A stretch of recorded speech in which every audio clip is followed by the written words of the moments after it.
কুরবানির গোশত যদি দিতে হয় তাহলে এরকম লোকদেরই দেন। তবে সবচেয়ে বড় দুঃখ কি জানেন ভাইয়া, আমার লাইফে যদি আমি ময়ূরও যদি যাই, আমার এই দুঃখটা থাইকা যাবে। এই এত বড় একটা কোরবানি গেছে, আমার সন্তানটা আমি এক পিস মাংস খাওয়াইতে পারিনি। এই জিনিসটা আমার বাবা হিসাবে খুবই লজ্জা।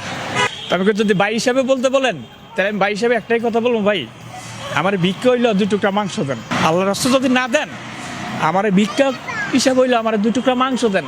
ওই লোকটা আমার ভাড়া দিল 50 টাকা, 30 টাকার ভাড়া, আমার ভাড়া দিচ্ছে 50 টাকা দিয়ে আমার কইতেছে ভাই 1 মিনিট আপনি খারান।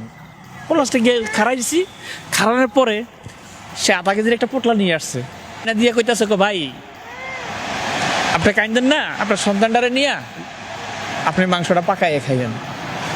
ভাই লোকটা মাংসটা আমার দেয় নাই, আমার কলিটা ছিঁড়া আমার হাতে দিস এতটুক খুশি। তারপর আমি আল্লাহর কাছে দোয়া করি, আমি যত বছর বাঁচবো আমি ওই লোকটা এরকম দোয়া করবো যাতে ওই লোকটা ভবিষ্যতে মনে করেন এরকম অসহায় কিছু মানুষ যদি তার সামনে পড়ে, সে যাতে মনে করেন দান সৎকার করতে পারে, সেই তৌফিকটা আল্লাহ পাকে যাতে তার দেখ।